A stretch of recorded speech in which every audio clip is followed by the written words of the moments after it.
Olá pessoal, tudo bem? Hoje estamos de volta com mais um programa Aliança, iniciando um novo tema que é criação de filhos. Bom, talvez você já tenha passado dessa etapa, né? E se pergunta, será que isso é para mim? Com certeza, né? Você ainda pode orientar os seus filhos a criarem os filhos deles, né? Ou talvez você pense, bom, eu não tenho filhos ainda. Bom, mas certamente você os terá ou conviverá muito próximo, né, com pessoas que têm filhos pequenos ou maiores e de uma forma ou de outra poderá, no decorrer desse estudo, não apenas se preparar para essa situação, mas também compreender, né, a maneira como Deus aplica, né, a sua disciplina a nós e como isso tem implicações não apenas na criação propriamente de filhos, mas na própria liderança, né, como um todo, seja na igreja, seja em outras situações. Mas é evidente que o foco maior é para aqueles que hoje têm filhos pequenos e já estão com esse desafio, né, na sua frente. E o tema que nós vamos desenvolver nos próximos encontros é criação de filhos para a honra de Deus. Tá? Não é criação de filhos para a sua glória, não é criação de filhos para serem aquilo que você sempre sonhou, ou para serem perfeitos, mas para honrarem o nome de Deus. Tá? Esse vai ser o nosso privilégio aí, né, nas próximas semanas. E nós vamos já iniciando o tema falando de disciplina, né? A disciplina é o assunto que normalmente vem à tona quando se fala da criação de filhos. Isso porque a primeira coisa que a gente pensa, né, as discussões mais importantes que surgem é se é correto dar uma palmada numa criança, né, se é correto bater, né, disciplinar com algum tipo de intervenção física, né? Mas, por outro lado, o que deve ser feito quando uma criança faz uma birra, né, uma pirraça, o que fazer quando um adolescente ou um pré-adolescente se rebela contra os pais, enfrenta os pais, tudo isso, obviamente, são questões bastante complexas, né, e difíceis. Mas o nosso objetivo aqui é encontrar um método apropriado, olhando para a maneira como Deus pratica a disciplina e a correção dos seus filhos, que somos nós. Então, nós vamos abrir um pouco mais o entendimento, olhando de uma forma mais ampla este contexto da disciplina de Deus. Olhando, portanto, para a Bíblia, a nossa pergunta é: qual a motivação de Deus para disciplinar pessoas? E a segunda pergunta é: qual é o objetivo dele? Tá? O motivo é o que o empurra para isso, e o objetivo é o que ele espera alcançar com isso. E quem sabe isso nos dê pistas sobre qual deveria ser também o motivo e o objetivo dos pais em corrigirem os seus filhos. Bom,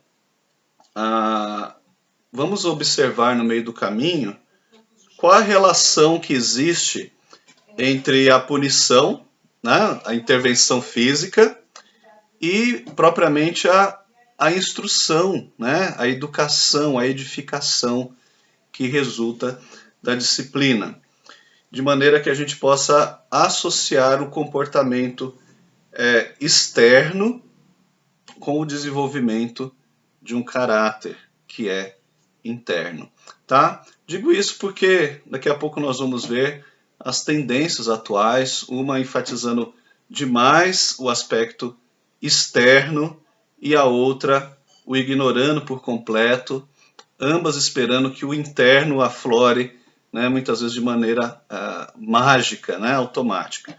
Vou explicar melhor isso daqui a pouco.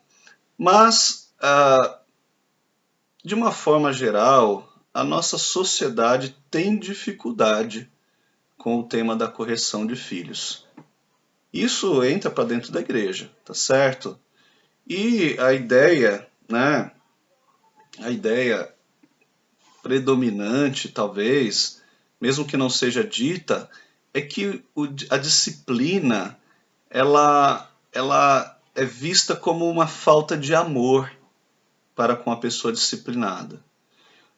Um caso muito comum, não tem a ver com criação de filhos, mas é a disciplina eclesiástica, né? As igrejas mais modernas, principalmente, elas têm dificuldade em praticar este que é um pilar, né, da igreja verdadeira, segundo os reformadores, que é a disciplina. Tem dificuldade. Por quê? Justamente por entenderem que é falta de amor, que seria melhor uma conversa, que seria melhor deixar como está, que seria melhor deixar na mão de Deus, coisas assim, tá? E hoje é muito raro você ver igrejas que realmente cuidam da disciplina, né, entendendo que a disciplina não é punição, mas punição associada ao ensino, à edificação. Ela visa uma restauração, ela visa um crescimento, ok? Pense, né, na sua jornada aí de igreja, quantas vezes você viu algo grave sendo deixado de lado, sendo ignorado, né, sendo feito vistas grossas, né? Embora haja o outro extremo também, né? Situações são tratadas com severidade demasiada, muitas vezes com desamor, realmente. Mas nós vamos pegar os maus exemplos e tomá-los como padrão ou como referência, né, para jogar fora, como diz o ditado, né, jogar fora a criança junto com a água da banheira, de maneira alguma. Bom, então é comum se ter essa ideia, esse pensamento de amor e disciplina são pensamentos contraditórios, né? Mas isso é verdade? Veja o que diz o autor aos Hebreus, né? A epístola bíblica de Hebreus, capítulo 12, versículo 6. Ela diz o seguinte: o Senhor disciplina a quem ama. Né? Como poderia ser contraditório, então? Se para mostrar o seu amor, Deus nos disciplina. Então, Deus tem por motivo para nos disciplinar o amor. A disciplina é algo desagradável para o pai também, né? Ou talvez muito mais para o pai do que para o filho. Eu mesmo fui disciplinado inúmeras vezes, fui um menino muito travesso, mas minha mãe sempre foi muito firme, né? Não somente com a correção física, mas também no ensino, né? Que ela fazia acompanhar essa correção. E eu me lembro praticamente de todas as vezes que eu apanhei, ela chorando depois, porque era algo muito pesado, muito custoso para ela infligir dor no seu rebento, né? No seu filho. Todavia, ela fazia isso por amor, porque ela queria livrar a minha alma ou a das minhas irmãs, né, de algo muito pior, correto? Guardadas as proporções, é a motivação que está em Deus, né? Ele não quer nos fazer mal, e é por isso que ele nos disciplina, porque ele quer nos livrar de nós mesmos. Ele nos ama. E olha só, a mesma passagem, né, agora já lá no versículo 11, diz assim: nenhuma disciplina parece ser motivo de alegria no momento, mas sim de tristeza. Mas no fim, o objetivo de Deus é que ela produza o quê? Diz o versículo, a segunda metade do versículo: produza fruto de justiça e paz para aqueles que por ela foram exercitados. Então, vemos agora também o objetivo, né? Se a motivação de Deus é amor, é o seu amor, né? Qual é o objetivo? O que ele espera depois da disciplina? Espera retidão, espera que haja fruto de justiça e paz no coração de quem foi exercitado pela disciplina. Então, resumidamente, é isso. A motivação de Deus é o amor, e o objetivo de Deus com a disciplina é retidão nos seus filhos. Tá? E, consequentemente, a igreja deve olhar para os seus membros, né? Ou os pais devem olhar para os seus filhos com amor, a ponto de estarem dispostos a discipliná-los sempre que necessário. Eu não digo se necessário, porque com certeza vai ser, mas sempre que necessário, o amor deve ser tão forte no coração de um líder, ou principalmente de um pai, que ele seja capaz de deixar o seu comodismo, né, de deixar o espírito de procrastinação, de deixar, sabe, de superar as suas dificuldades, tá, e encarar uma conversa séria, e faça isso por amor. Faça isso por amor primeiramente a Deus, mas também aquela criança, né, ou aquela ovelha desgarrada que necessita de salvação. E o objetivo é formar um caráter reto. Não é apenas moldar pessoas para repetirem comportamentos. Porque não adianta que as pessoas façam coisas por medo, por exemplo, mas o coração delas não esteja inclinado para aquilo. Uma criança que tem uma criação muito opressiva, mas nunca teve uma educação associada à punição, ela um dia vai se rebelar, talvez quando ela puder fugir daquele contexto, e provavelmente vai tentar fazer tudo que ela nunca pôde fazer, e ela vai ser triste, né? Porque não vai ser bom para ela fazer essas coisas. Mas ela nunca entendeu, nunca comprou a visão de que aquilo era ruim. Então ela vai tentar fazer, no final a disciplina, que não foi disciplina, foi apenas punição, não teve o seu resultado. Então, o que é importante para o pai é adotar uma filosofia de disciplina que reflita o modelo bíblico, isto é, que reflita a maneira com a qual Deus também nos disciplina.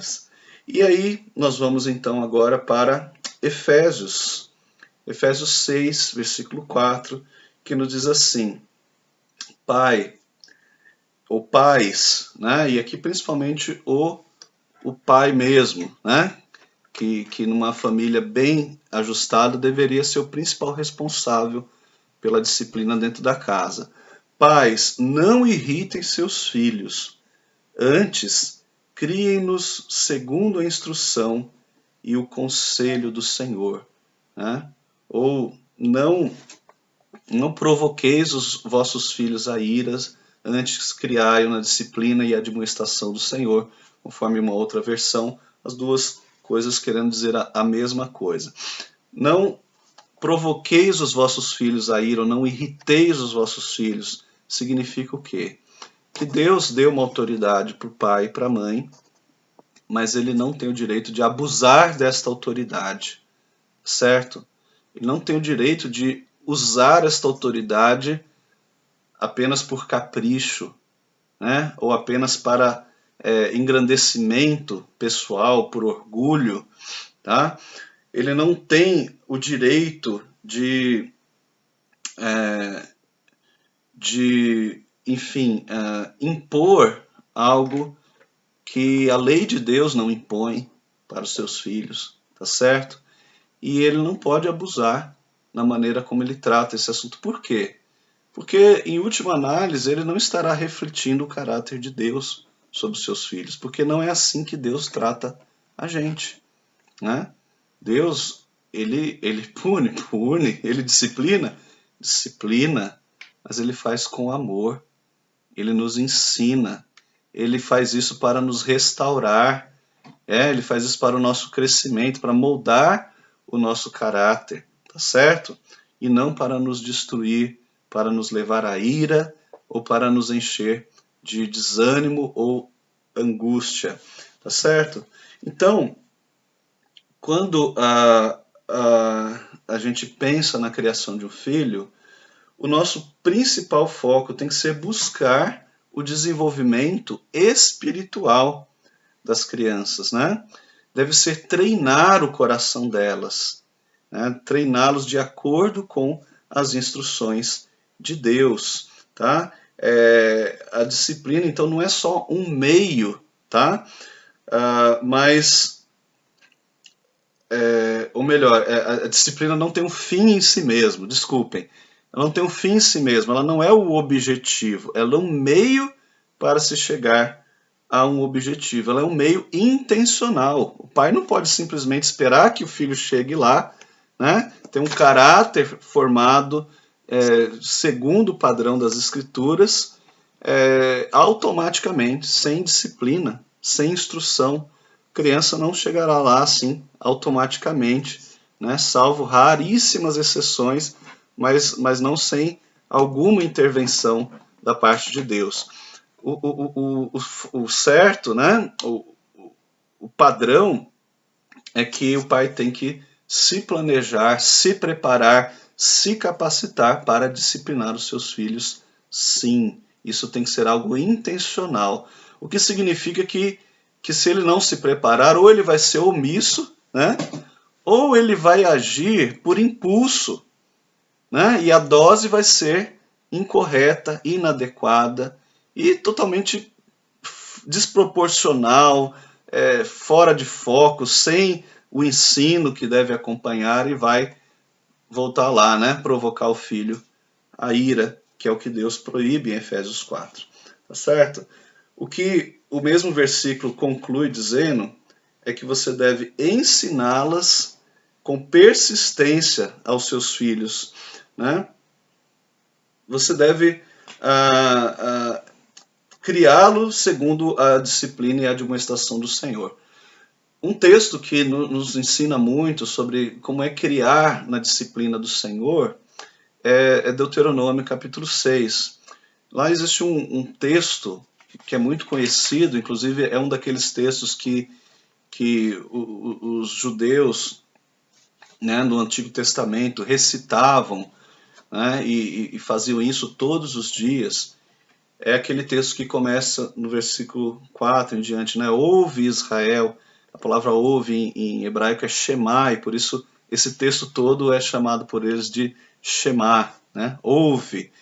Um pedacinho, né? Esse texto ele é um resumo dos 10 mandamentos, porque ele diz que Deus é único e, portanto, você deve ensinar todos deveriam amar o Senhor teu Deus de todo o seu coração, toda a sua força, todo o teu entendimento. E isso os pais deveriam ensinar para os filhos.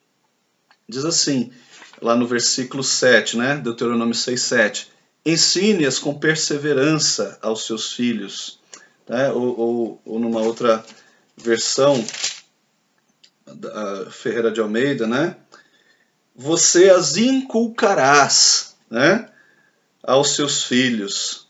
Você vai colocar na cabeça deles, portanto, vai ser aquela gotinha gelada que não desiste, né? Persistindo dia após dia. Ah, mas meu filho não me ouve. Não, mas o trabalho de educar filho é persistência. É repetir todos os dias as mesmas coisas, tá bom? Ah, eu falei 2, 3 vezes, larguei mão. Você não tem o direito de largar mão da educação do seu filho. Você vai fazer isso enquanto ele morar debaixo do seu teto. Espero que ele não fique até os 40 anos, né? Porque se você educá-lo bem, ele vai sair mais cedo. Mas enquanto ele estiver debaixo do seu teto, você inculcará, né? E diz assim, todos os dias da sua vida, você, aos seus filhos e aos filhos dos seus filhos, para que temam o Senhor seu Deus e guardem todos os estatutos e mandamentos. Na verdade, eu voltei um pouquinho aqui no texto, mas encaixou, né?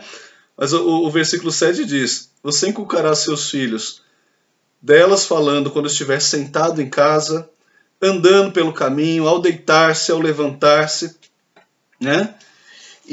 Ou seja, em toda e qualquer situação, a ideia é que os seus filhos têm que ser imersos, né, numa cultura. Não deve ser apenas palavras que eles ouvem dia de domingo. Isso tem que fazer parte da cultura da sua família, né?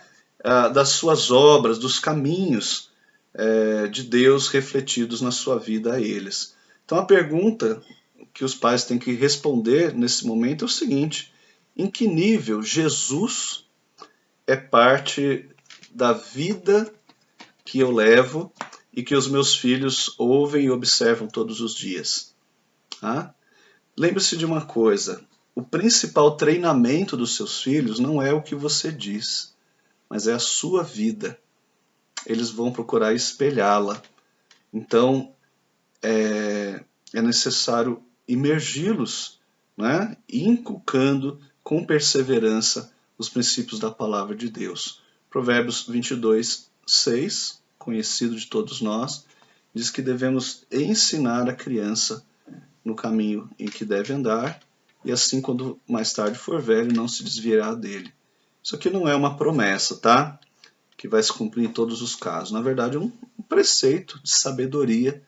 Diz assim: ensina a criança no caminho em que deve andar. Na verdade, a palavra deve, ela foi acrescentada no português, porque a ideia é: ensina a criança no caminho em que ela estiver andando. Né? Ou seja, no decorrer da vida, intencionalmente assuma o papel de mentor dela. Né? Não deixe ela andar por conta própria. A oriente, né? Esteja ao lado dela, discuta com ela sobre os caminhos que ela está seguindo. Tá? E quando a gente ensina alguém a andar no caminho certo, né, a tendência é que ele sempre vai seguir por aquele caminho. Se algum dia se desviar, ele sabe como voltar. Tá certo? Então é um preceito de sabedoria que tem tudo a ver com o que a gente está falando. Mas para encerrar, eu preciso então colocar essa visão bíblica em contraste com o que predomina nos nossos dias. Tá? O que predominava, né, com mais vigor na geração anterior, a geração dos nossos pais e avós, era aquela filosofia que alguns chamariam de vitoriana, né, conservadora e tal. E o que era aquela criação conservadora? É uma criação que é desnecessariamente rígida. Sabe, aquele negócio: meu pai era rigoroso demais. Por quê? Porque ele não me deixava fazer isso, não deixava fazer aquilo, e nem me explicava por quê, né? Enfim, na cabeça de muita gente, inclusive em muitas igrejas, até é ensinado e praticado isso.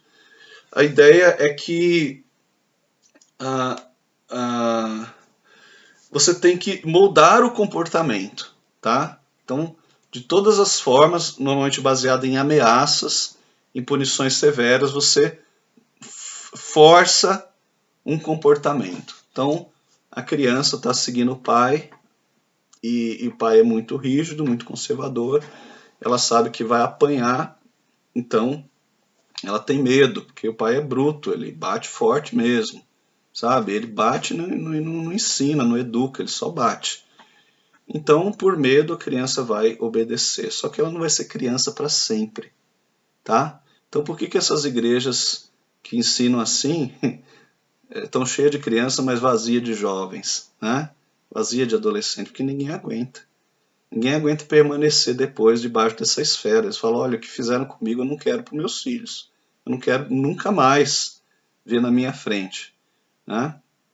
E, ainda explorando um pouco isso, né? A ideia é que, em lugar, né, de moldar, ou melhor, a ideia de você se preocupar em primeiro lugar com moldar o comportamento, mas passando por cima, né, ou ignorando o objetivo mais importante, que é o coração, né, que é a fé, que é o caráter da criança. Então a criança, ela muitas vezes ela adota um comportamento certo na frente dos pais, porque pelas costas ela pode fazer diferente, e ela faz isso por medo da punição e não por uma motivação justa, tá? ela aprende a Bíblia muitas vezes porque se ela não decorar o versículo, ela apanha, né? E qual é o resultado, qual é o objetivo alcançado? São pessoas moralistas, né? São pessoas moralistas, pessoas que acham que, enfim, a salvação está baseada em obras. E esse é o motivo pelo qual raramente esse tipo de educação produz verdadeiros seguidores de Cristo. É porque esse modelo está baseado em obras ao invés de ser orientado pela graça, né? A base para isso, né, é uma ênfase excessiva na lei e na justiça de Deus, ignorando a sua graça e o seu amor. É a ideia de que você pode pegar uma pessoa que nasceu pecadora e, e acreditar, né, que por causa de uma disciplina rígida ela vai se tornar uma pessoa boa, né? Ou ela vai ter um comportamento transformado.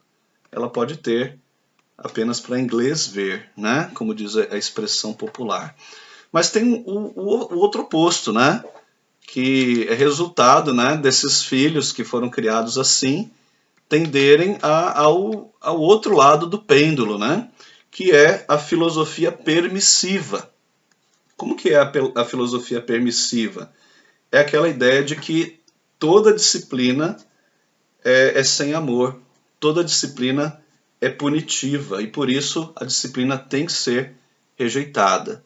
Você não pode encostar a mão no seu filho, né? É o que essa filosofia vai dizer. E, em outras palavras, é melhor você não ter disciplina nenhuma do que ter uma disciplina má, porque essa disciplina má vai deixar a criança escandalizada ou traumatizada, né? Essa que é a expressão. Bom, o que está por trás, né, dessa filosofia? É que a criança, ela própria, né, vai descobrindo o que é certo, o que é errado, porque no fundo do seu coração existe algo bom, né? Ela é essencialmente boa, né? O ser humano é essencialmente bom, é o que está por trás dessa filosofia, e portanto ela vai acabar se autodescobrindo. Isso é mais importante do que as transferências de fé e valores dos pais para os seus filhos, tá? Qual é a base teológica para essa filosofia permissiva? É a crença de que a lei de Deus é uma coisa apenas do Antigo Testamento e não tem lugar na vida dos cristãos, tá? No Novo Testamento. Então, há uma ênfase em se enfatizar somente o amor de Deus, ignorando a sua santidade, né? Ou a doutrina da sua retidão e justiça, e acreditando que as crianças têm um coração essencialmente bom, o que é uma negação da queda, né? E da depravação total do ser humano. Bom, tendo em vista esses dois extremos, qual é o remédio?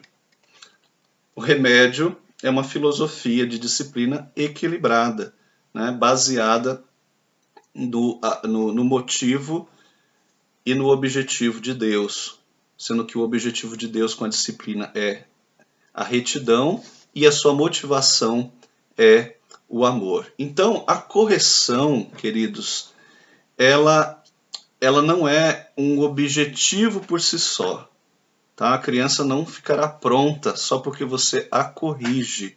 A correção ela é um meio de instrução. Mas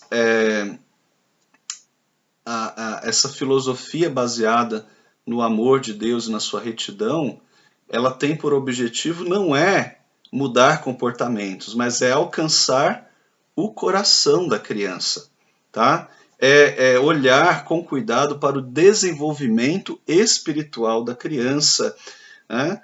E sempre lembrando que esse objetivo ele não será alcançado único e exclusivamente por você.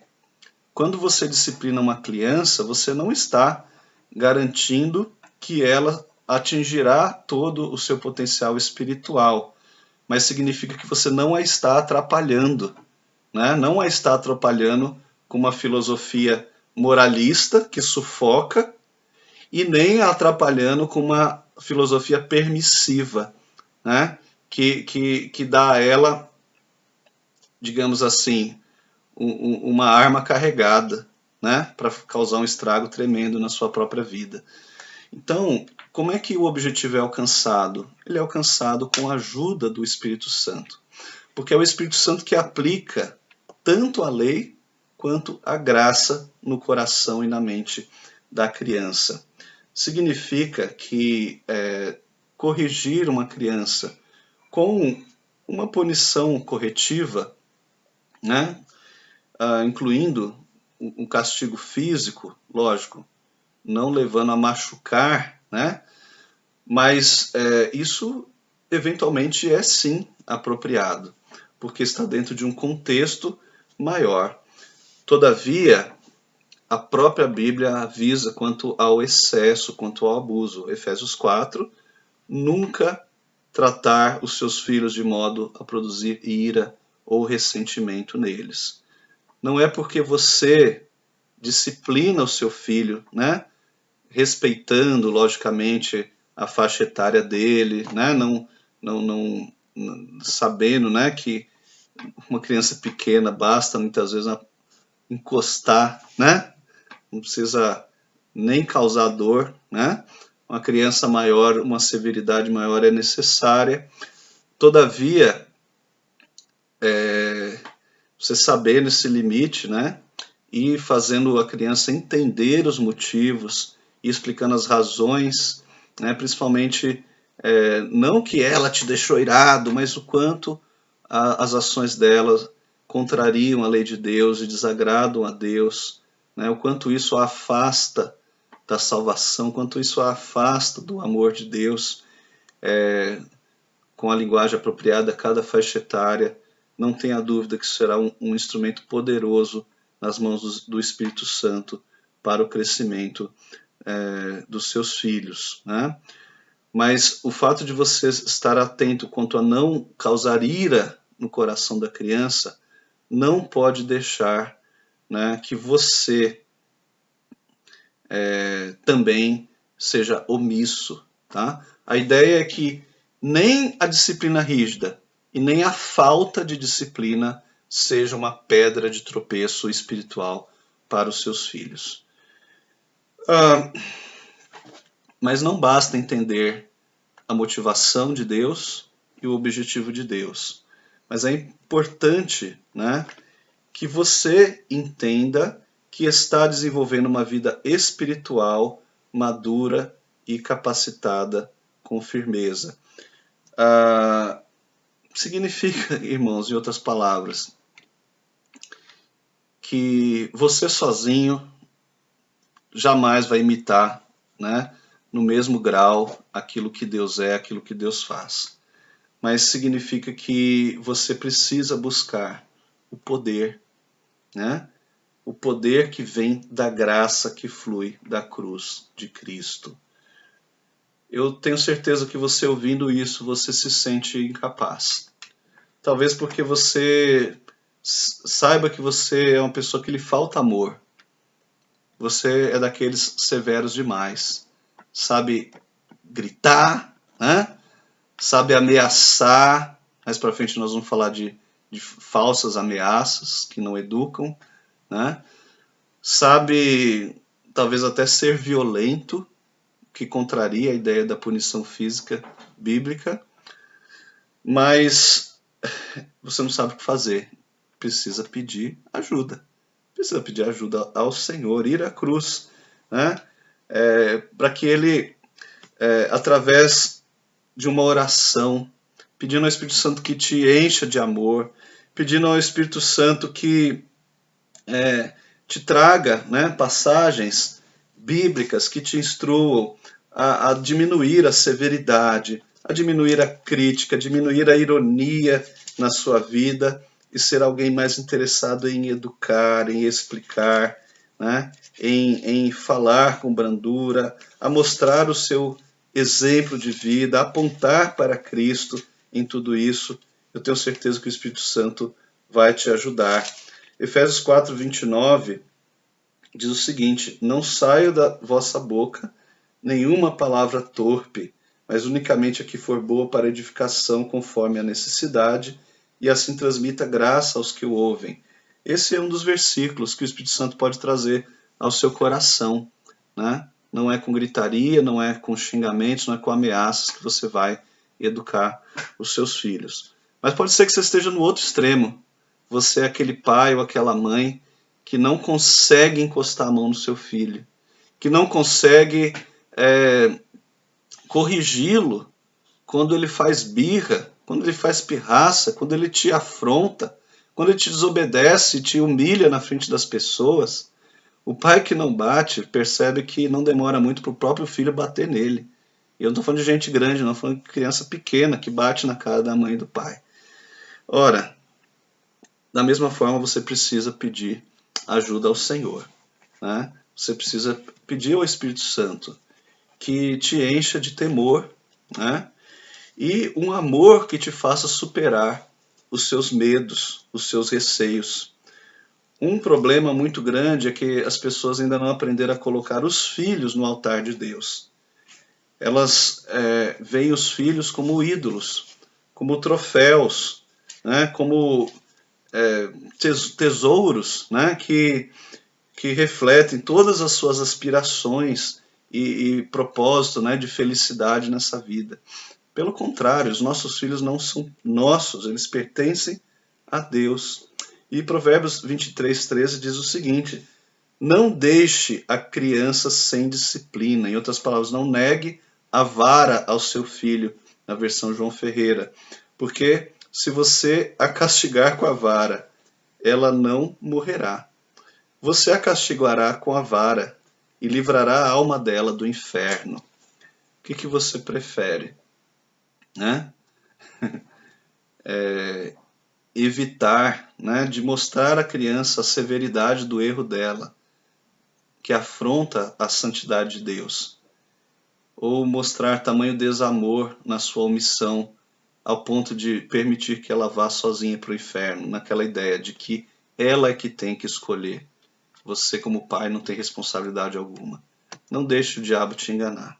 Pelo contrário, busque a cruz, se enche do Espírito Santo, ou para deixar o extremo da severidade, ou para deixar a sua omissão como pai, que ouve essas baboseiras aí da psicologia moderna, que te falam para deixar o filho seguir o seu próprio caminho, não encostando a mão nele, tá? Você quer isso para o seu filho? Se você buscar a cruz e se encher do Espírito Santo. Não vai ser de uma hora para outra, mas eu tenho certeza você se tornará um pai que reflete para os seus filhos o motivo e o objetivo que Deus tem para com a disciplina de todos nós. Hoje esticamos um pouco no assunto, mas nos próximos encontros vai ser mais breve, nós vamos para uma parte mais prática, mostrando aí princípios de como colocar em prática esta filosofia equilibrada na criação de filhos.